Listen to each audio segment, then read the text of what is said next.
So welcome everyone. My name is Lindsay Compton and I'm the manager of education and public programs. Tonight we're here for Bridging the Gap from Student to Professional Illustrator. And I really want to thank the panelists for being here with us this evening and, giving us their time. They're going to cover a lot of really great topics, and I think everyone will, leave here having learned a little something. If you have questions, please put them in the Q&A. You can find that below on the screen. It's a little icon that says Q&A, and we'll leave a little time at the end to answer a few questions. I'll introduce the panelists. I'm gonna jump off and then I'll come back on for the Q&A portion of the talk. So Tara Anand is an illustrator and visual artist from Bombay, India, based in New York City. Her work tends to draw from books, history, and her surroundings, and she enjoys working with female-driven narratives. She has worked primarily on editorial and children's book projects. Vanilla Chi is a Chinese freelance illustrator, designer, independent publisher who is currently based in New York City. Her work is influenced by a desire for beautiful things and her belief that aesthetic systems have the power to transform the world. Tragedies and nostalgia are always the main themes in her works. She worked for the New York Times, Vice, It's Nice That, Olympic, Keyblind, and others in advertising, publishing, packaging, etc. Tonight's moderator is Armando Veve. He is an illustrator working in Philadelphia. His drawings have been recognized by American Illustration, Communication Arts, Spectrum, and the Society of Illustrators New York. He was named an ADC Young Gun by the One Club for Creativity and selected to the Forbes 30 Under 30 list. Armando, you want to get started? Hello, everyone. Welcome. So I'm honored to be chatting with two rising stars in the illustration field, Tara Anand and Vanilla Chi. Welcome. And we'll be going over a lot of great information, including the steps they've taken towards a career in illustration. And I'm hoping that everyone here will walk away with some helpful tips and tricks as you steer your own illustration careers as artists and small business owners. And to be honest, 1 hour is definitely not enough time to go over everything, but we'll leave time at the end for a Q&A in case you have any specific questions that we'll try to answer. So as Lindsay mentioned, type them into the Q&A. If you type them into the chat, they might get lost. So just keep that in mind. All right, so Tara, I'll start with you because you just graduated a few weeks ago from the School of the Visual Arts. So how are you doing? I was incredibly anxious pretty much right up until the point that I graduated. And then the next day is the day that I was allowed to start working on my visa. So it was just the sheer anticipation of like seeing if I would actually manage to hit the ground running was quite overwhelming, but I'm doing pretty good now 1 week out. So we'll see. Oh, that's great to hear. And Vanilla, you graduated last year. How did you feel upon graduation? It's pretty same to Tara. Actually, I didn't feel prepared when I just graduated because we didn't have like a physical ceremony back to the last year. So, but I think I didn't prepare till now because like school is a dream place that you can do whatever you want. But I think I'm just starting to get used to it. Yeah. Okay, so I want to discuss a few various paths that you can take to become an illustrator. But since you're both art school graduates, let's start there. Were there aspects of the art school experience that you found helpful in your preparation as a career in illustration? For me, like my senior portfolio class from LISC and UCO helps a lot because their assignment is like a virtual commission for us, like including editorial, like children's book, and like packaging and advertising. So and the professor can play the role as the art director to give you feedback. Also, the very tight deadline timeline for it.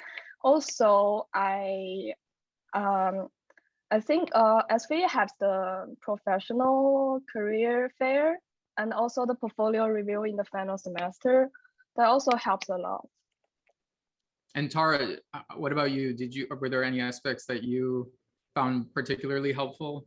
I think for me, one thing that was very helpful was the fact that most SVA teachers are working illustrators, and it's just useful to see and they're all from very diverse backgrounds and career paths, and they work differently, obviously. And it was very useful to see, I guess, the different ways to approach this career and be able to kind of cherry pick what I liked from everyone's different approaches and be able to have access to those people and ask for like direct advice and just be able to talk through how I was about to do things. Obviously, art schools have like physical facilities that are great, and they'll tell you all about that. But SVA particularly also has a professional practices class as of recently, which is it's a 0 credit class in the senior year, where it's entirely dedicated to teaching you about the business of illustration. You don't show any work. It's just it varies depending on teacher, but the one that I had specifically, we talked a lot about approaching clients and doing taxes and the finances of it, which was very useful because that's not really something that gets talked about in the studio classes where you're showing your work, even though it's really important. Did you say 0 credits for that class? Yeah. I mean, I would argue that being a business person is as important as the creative side. So I feel like that class should maybe be worth something. So for many, it can be difficult to justify the skyrocketing tuition costs. Fortunately, today there are many different paths an aspiring illustrator can take towards obtaining clients and building a career that don't involve a formal education. But I was wondering, do you feel like it was worth it going through the steps of the art school? For me, go on, Tara. Go ahead. I do think it was worth it when I see the difference between my work 4 or 5 years ago and my work now. But I think it's important to note, like you said, art school is very expensive, and it is the shortest distance between 2 points, like where you are now and being a professional artist of any kind. But that doesn't mean it's the only way to connect those 2 points. There are like a variety of ways to do it. And I think it just depends on how much of your own motivation and savvy you're willing to put into it versus essentially paying an institution to structure all of that motivation and savvy into a 4-year curriculum. Mm-hmm. Yeah, for me, I think it worth it, but I have to admit that the tuition is so expensive that not everyone can afford it. But we should make clear that what our school can provide. I think the art school can provide a structure and a mentor, and also the knowledge and also the opportunities only in the New York City, because like in SBA, we have many professional illustrator working in the industry, also work as a professor as part-time. So this is, I think it would be very difficult if you didn't go to the art school to reach out to them. So also I think New York City is I think it's the most creative city in United States. That's for me, because the museum resources and also the workshop, the whole industry, especially the illustration is in here. So we have to admit it that. But if you really want to be a professional illustrator without going to an art school, there's a many way, like online lecture and resources, and you can also take some online classes from. And I know there's a lot of professional illustrator open the online class on the Skillshare or something. So the most important thing is you keep working on it, with a strong desire. Yeah, and thank you. Those are great alternatives. The internet has really provided that ability to connect and learn at a much affordable rate. And so you're both international students. You were international students, and Vanilla, you're originally from Shenzhen, China. Tara, you're originally from Bombay, India. And I'm wondering if you, from what I understand, a clock starts ticking in the middle of senior year. And if you want to stay and work in the US, there are certain steps that need to be taken towards obtaining a work visa. And I know, Vanilla, you mentioned that you are in the process of obtaining your O1B artist work visa. And can you talk a little bit about that experience? Yeah, this is very like you need to prepare so many paperwork. But first of all, you need to hire a lawyer, and the fee is from the 5,000 to 8,000 depending on your lawyer and the cases. And additionally, you need to prepare all the the offer letter that to prove that you will have jobs in the following 3 years. And also you need to provide your awards, exhibition, publication, press release, interviews, as much as you can to prove your talents. Yeah. Tara, do you feel like the journey of obtaining the visa has kind of impacted your life, your journey as a student and professional?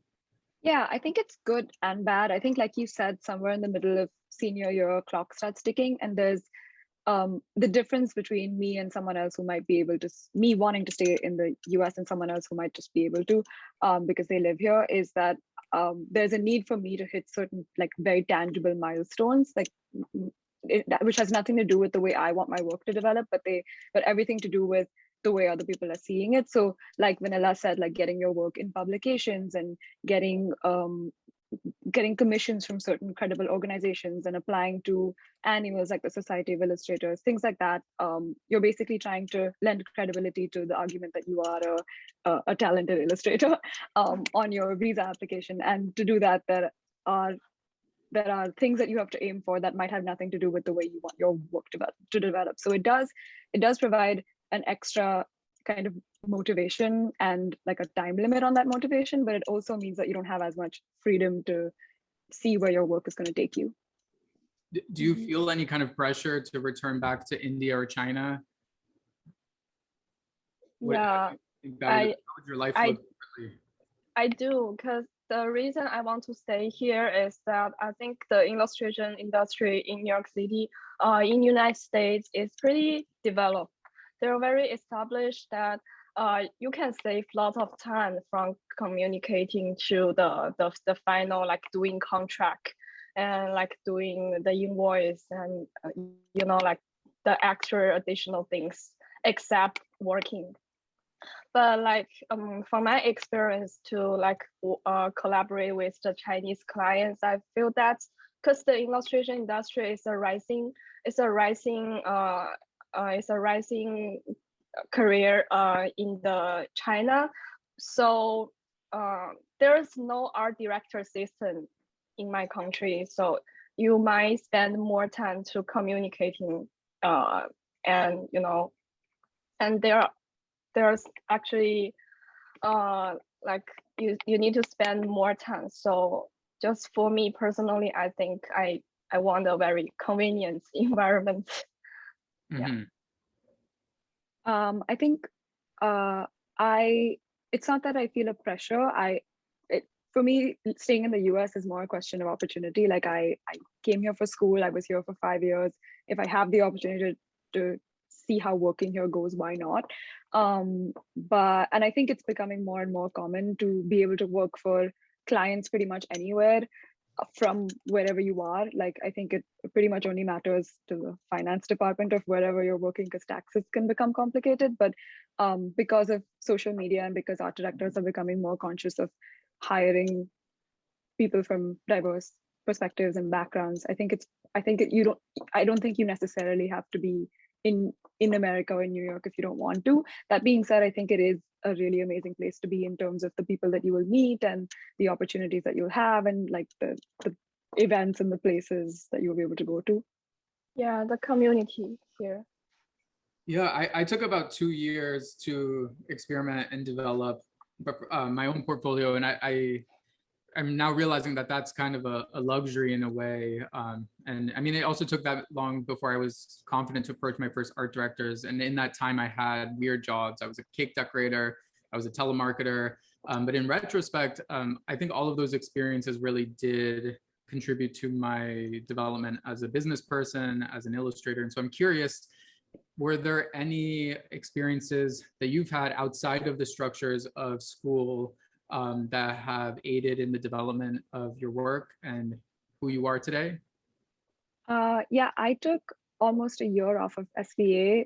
Not, it was unplanned. It was for health reasons. Just after the first semester that I came here, but it turned out to be a very good thing because when I first came to SVA, I think I was feeling a little lost and I didn't know if I really wanted to be there.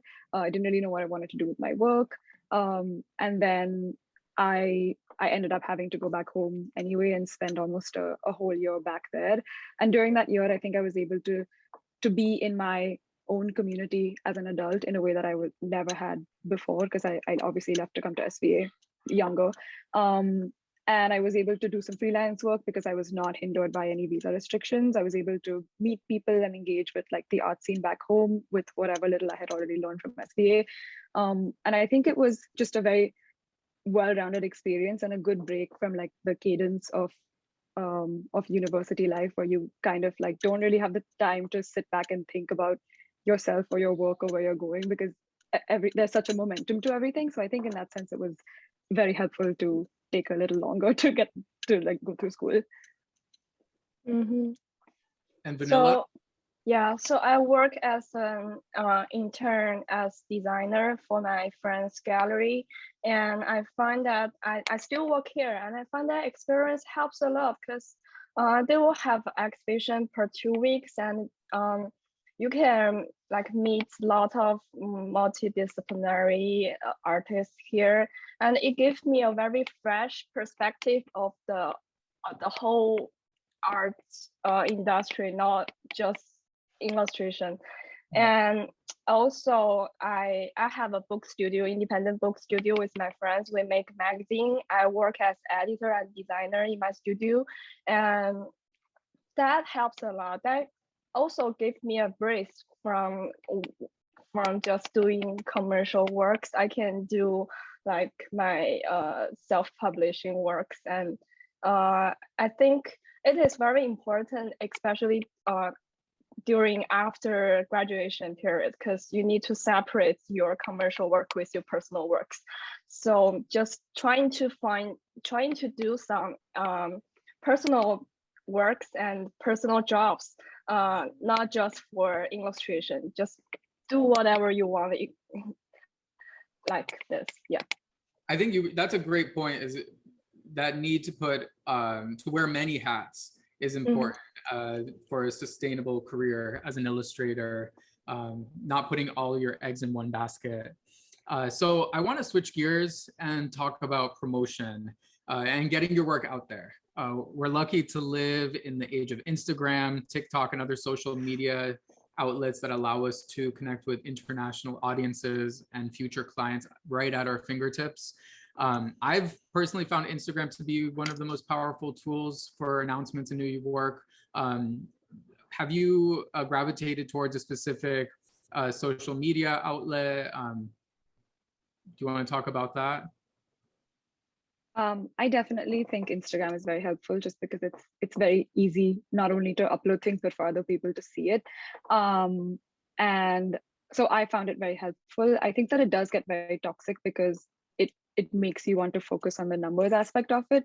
But I think if your goal is to one, share your work, and two, get hired through social media, it's not really a numbers game anyway, because you're targeting a specific pool of people, which is your peers and people that might hire you, and that's not really a high number. It's more about the value of people who are looking at your work and the value of the engagement that you're able to have with them.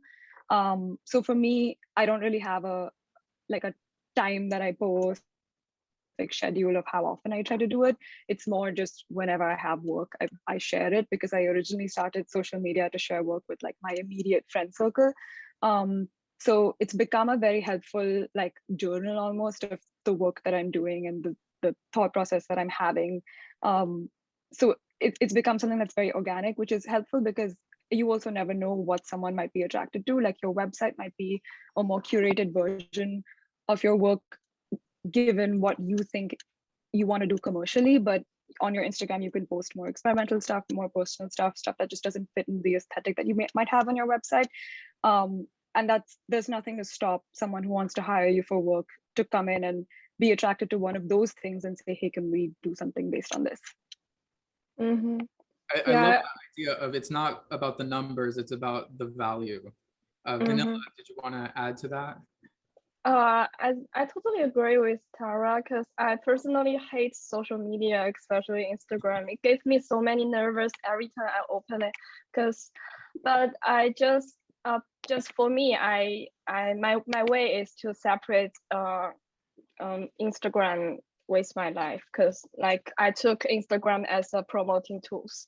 Like if you like every time you do a new job, you need to post it. You need to like somebody to see it. You have to do it. I know lots of people around me hate Instagram, but for if you want to get job, you have to do that. That's the truth. So just curated Instagram very well, organize your tags, and maybe also I think Instagram is a great tool for building community and communicating with each others, like to keep in touch with your teachers, with your friends, with your peers. Yeah. And there is a reality that art directors are looking to Instagram, so it's important to have some kind of presence on that outlet. So Instagram's a great way to get your work in front of a large audience, but I'm curious, do you also target your do you have like a list of dream clients that you're targeting, and how do you go about reaching out to those people?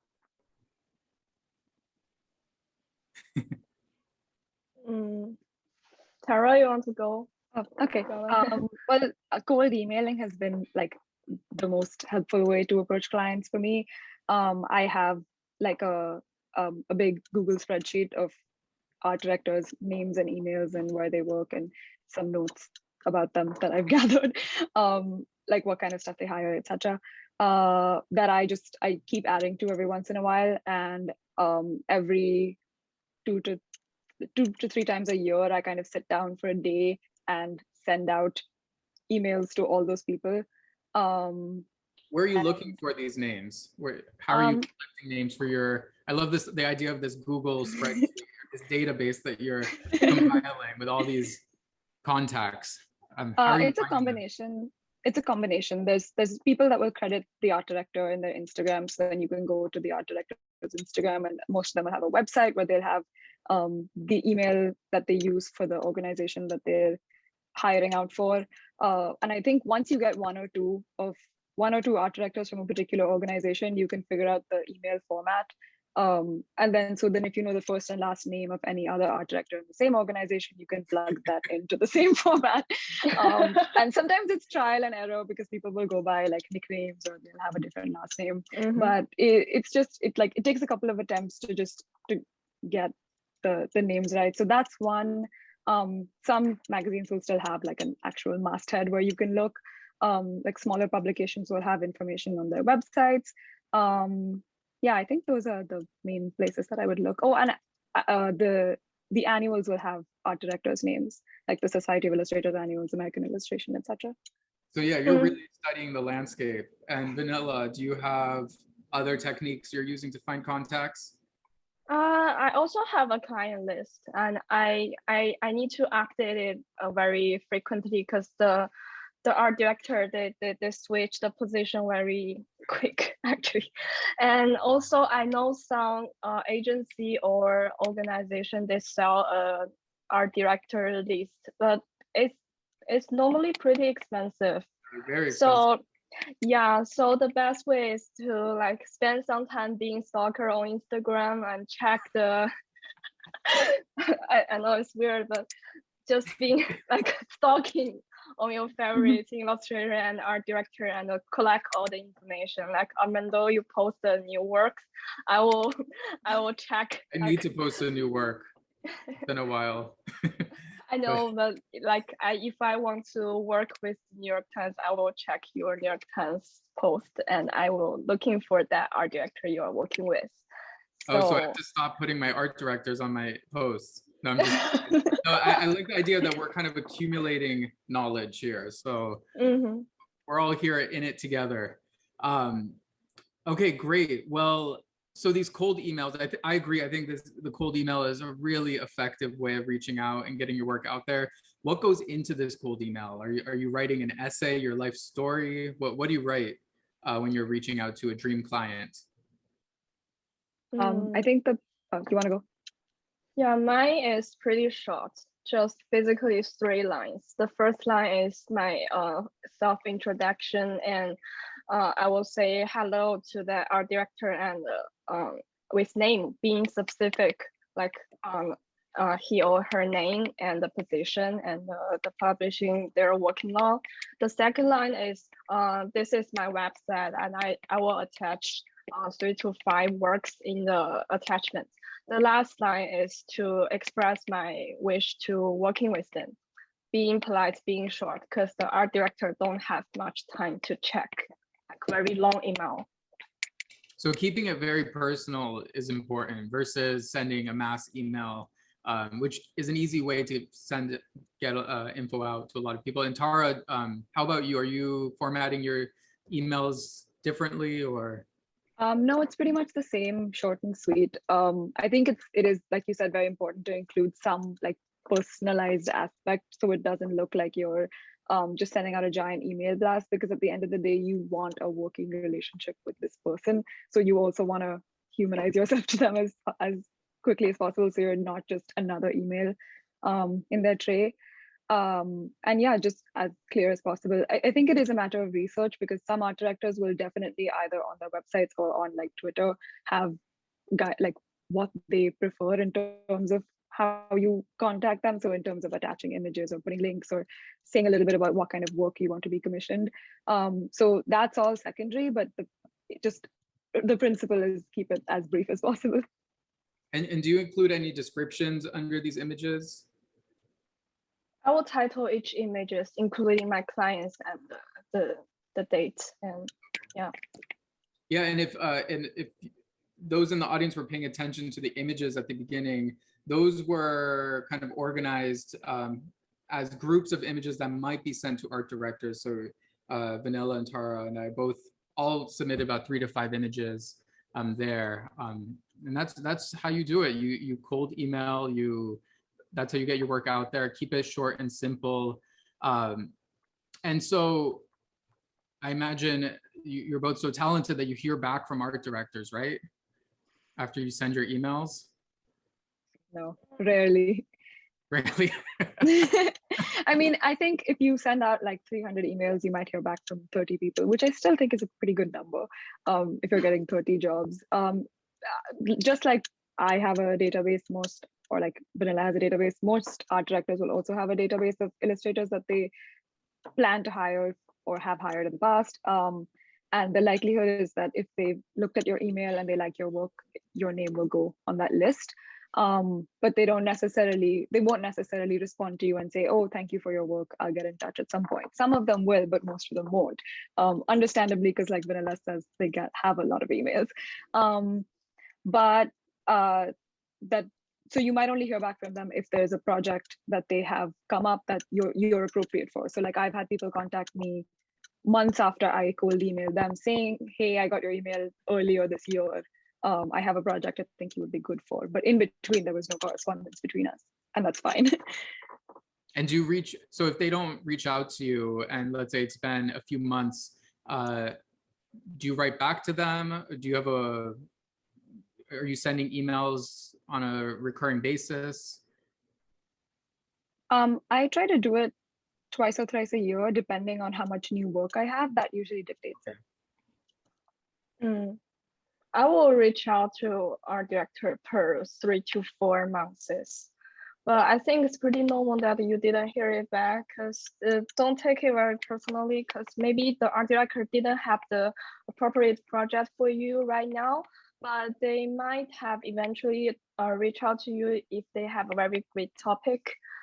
Yeah, so for example, like my first New York Times commission is from Matt Dorfman, and I reached out to him last year, but he didn't reply me back. But finally, he's the only person who reached out to me this year for giving my job, giving me a job. So just like promoting is the first step. I know there's a lot of students, like recent graduates, afraid to doing that, but don't take it personally. It's just like to show your portfolio. To if you like, you have a very good portfolio, you are, even though you are not ready for the professional life, but you can still do it. To otherwise you can just ask for, like, if you can give me some suggestion on my portfolio, some people might reply back. Yeah. That's great. I also wanted to add that there's really no right time to do it. You'll never feel ready in a way. And I think it's important to just get the work out there and just go through the process and just feel like just allow yourself to feel putting the work out there, getting it in front of art directors. And you probably, as you both say, may not get a response, and that's okay. So in-person events, have you found any luck with them? Do you, you're in New York City, so I imagine that you're taking advantage of some of the networking opportunities. Do you have any experiences there that have led to real work?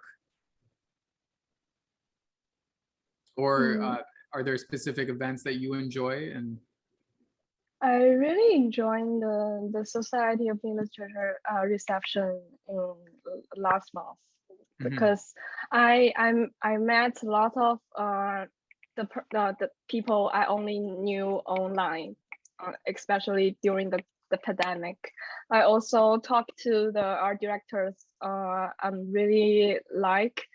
So I think being with the in-person event is a great opportunity that you can meet person in real life and talk to them, and maybe because I still think the like meet in person can like improve the relationship with these people. So I will appreciate that. But basically I'm not a social person, so I only talk to the people I know. How about you, Tara? I think we can all relate. Yeah. I think also it's most people are at these events. Like I really like the Society of Illustrators reception, and the American Illustration Party is also one that a lot of people turn up to. But I think a lot of people are at these events to meet their friends or like people that they know. And it is a great opportunity to meet people that you wouldn't otherwise. But I think don't necessarily treat it as like a hardcore networking event, because people are there to have fun. So it's totally okay to, I think, go up to someone and like talk to them because you're interested in talking to them. But I think it doesn't feel like the kind of setting where you can go up to someone and ask them for work. I think that would be a little awkward. So thank you for that. And websites, I think that's another important topic here that we haven't covered. In those cold emails, I imagine you include a link to a portfolio site. Do you have any tips for what to include there? Anything to avoid? Yeah, my tip is that I can recommend. I think the most convenient way is to use the website platform like Wix or Squarespace. Now I'm using Cargo, but it's very hard to learn. But like I personally recommend Illustrator to use the Squarespace, because the most efficient way is to make a scroll down, like to scroll down to you put your works in one pages, and your clients can view all your works with just scrolling the mouses, and don't make so many subtitles. You only need to keep it as simple as possible to save your clients time. And also yeah, I think that's pretty much it. Is updating a hassle for you? Do you do it? Do you set a time schedule when to update? If I, So Go ahead. I was gonna say I hate updating my website, but which is why I try and keep it as simple as possible. Like I use Squarespace also because I think it the way that some of the themes are set up and the way that you can set it up is you can set it up so that it literally takes you the same time as uploading to Instagram, which makes it very easy. And I try to upload just every time I have new work because I know I think I never know when someone might go back to the website. So I don't have a schedule. I just every time I make something new, I just put it on. Yeah, me too. I'm now thinking about my website, and I have lots of subtitles.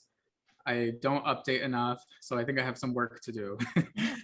So I mean, yeah, it's not like a very solid rules for like designing your website.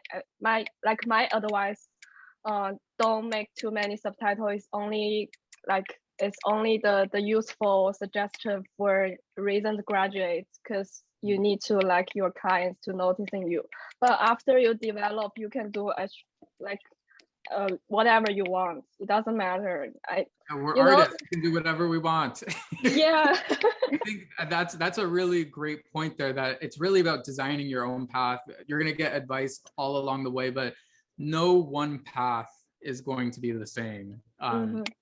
Really kind of pick and choose and see what works for you. And so communication is at the core of what we do. And so I'm wondering, do you have any tips for navigating a successful art director and artist relationship? Mine is like being straightforward. Like if I'm sick, I'll tell my art director and to let her give me extra time, and also being transparency. And also another point is that you need to be polite and being understandable, and like this is how you building a relationship with friends, with the other people, not just for your clients.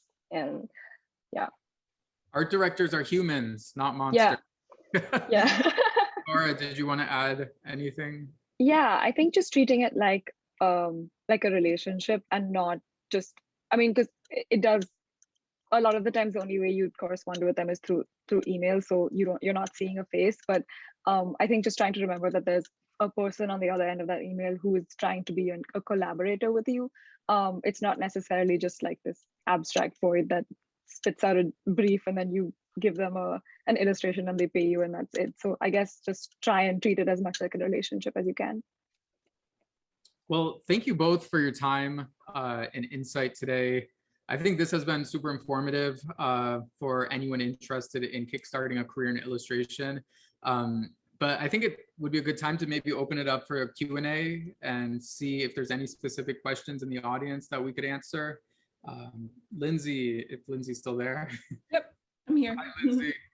I was just saying that, if anyone has questions, we have 2 right now. So, don't be shy. Any kind of question you have, put them in the Q&A. But we'll start with a question from Olivia. And it says, for attaching images to art directors, is it better to embed the images or just attach them?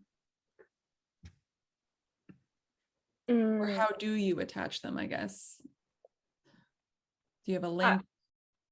I will attach a link to my website, and also I will include the images in the attachments, don't in don't in the text, because you want to keep it simple. Yeah. Do you size them at a specific size and format? Yeah, I will size down every images to keeping the 900 pixel. Okay, 900. Yeah, 900 to 1000 pixel. That's great. So it doesn't crash your server. Yeah. Tara, how about you? Yeah, pretty much the same. I used to not attach any images until the 3 of us actually started talking about this panel. But I have been doing that recently. But I'll just pick images that I want, and I'll size them down and keep them in a separate folder so that they're like I don't have to look through all of my work to decide. I just have a set 5 that I do it with. And sometimes if there's a publication that has a very specific focus, I'll attach images related to that, but I wouldn't put them in the body of the email just because you want that to be as short and readable as possible. Okay, great. Okay, so the next one is regarding cold emails. Do you send emails to your whole contact list at the same time, or do you stagger it? Send half this month and the rest the next month? I will send at the same time because it's like a lot of work to do. I used to sending separately in one day because I want to finish it as soon as possible. But now I'm trying to learn like the newsletter tools like the MailChimp. The MailChimp that you can add the art director's email address to a subscription list. Then you can just push one button and they will send at the same time immediately. Yeah, I'll do it all at once as well. I literally take a day out where I go through my list because I think Vanilla mentioned this earlier where like art directors will move around. So I'll check if everyone is still at the same emails that I have them down at. And I'll send different emails to people who I'm emailing completely cold and people who I've maybe worked with before or people who I've met before. So it is like a whole task where I sit down with that whole giant list and I just go through it for the whole day. Sometimes I just wanted to add this. Sometimes I'll send a targeted email to a specific person if there's a current event or a holiday approaching. I might just tap them on the shoulder and say, hey, I really want to draw a witch right now or something, and just kind of tailor it that way. And sometimes that can be effective, just kind of sharing your passion. Maybe trying to stand out a little bit from maybe some of the mass emails they receive. All right. So it's from Danielle. It says, do art directors care about your age, how much time has passed since graduation, or are they more focused on if you can get the job done and do it well? I think, yeah, go on, Tara. I was going to say that my senior year portfolio teacher, Yuko Shimizu, we went through everyone's websites in the class, and anyone who had their year of graduation or that said that they were a student, she made them remove it because there's no need to mention that at all. And I think if they don't know, you don't have to be worried about that. Yeah, I agree on that because your clients only cares about if you can get the job done and do it well. So like, and I also know like the New York Times, the editorial publishing, they are very open to use the recent graduates. They are very open to the fresh view and the new talents. So yeah, just do it. Students love a 3-hour turnaround.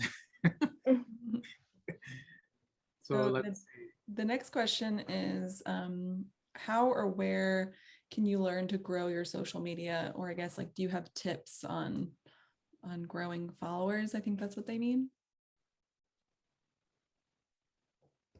I don't think you necessarily have to grow to a specific big number. I think it's more about trying to interact with people in like the illustration community or like just people. Yeah, I think it's just about trying to interact with the people who are interested in your work. And like I said before, just like targeting. So if there's an art director who you want to work with, maybe just follow them on Instagram to keep track of the kind of work that they do. And some of them will even post when they move jobs or when they hire. So it's an easy way to keep track of that. So I don't necessarily think it's about hitting a certain target number of followers or likes or anything. I think it's literally just about the people that you have on that list and how regularly you're engaging with them.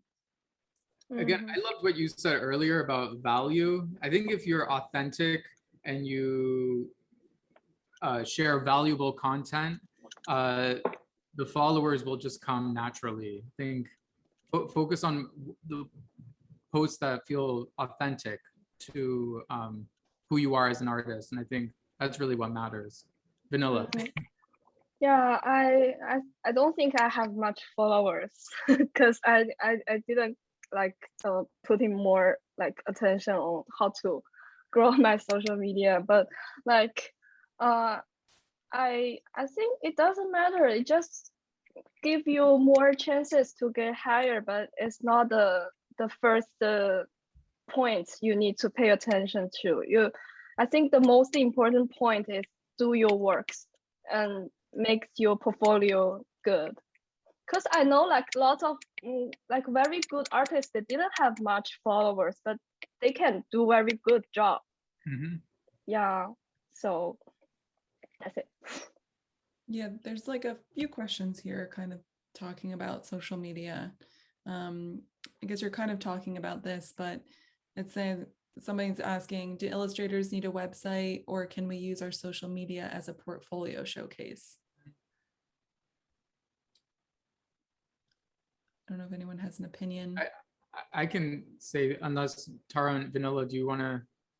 Oh, I was just going to say, I think you definitely need a website. Yeah, I'm thinking about think about a boardroom at an advertising agency, and they need to quickly come up with artists to present. Going through Instagram feed requires taking snapshots, requires kind of selecting images, but a portfolio on a website creates a very clear, curated selection that can be easily presented if for some reason someone who commissions needs to present an artist at the last minute. So I think having both, because I think with a social media feed, you can show a little more personality, you can show process, but the portfolio becomes more of a formal presentation. Yeah, I think also, like you said, to an extent, it's a matter of credibility. Like the people who are hiring us might be creative people, but the people they're asking for approval are not. So it might just be better for them to see that you have an actual website just to lend some credibility. Mhm. And another question regarding social media is, would you ever message someone you want to work with, like a direct message on Instagram, or would you just stick to like emailing? No, I wouldn't like DM them on Instagram. A lot of art directors, their like Instagram accounts are their personal accounts. So it's just a boundary, I guess, for them. I think it just keeps things clear if it's on email. And also the benefit is it's easier to track for them. It all goes into one inbox. It's easier, I guess, to put that email in the spreadsheet we've mentioned many times. It's just it just is a better process. Yeah, for me, I think like using website is the way to show you are professional, that you are organized your works very logically. Because I know like social media is a tool for maybe more for social, but back to the like doing jobs, we need to like very clear and very straightforward tools like website to present your works. Yep. So there's a lot of questions here, so I'm trying to like combine some of them together to get through them. There's a few questions like regarding like managing your time and energy, like working a job and also, you know, trying to network as an illustrator. Like, do you structure your days in a certain way?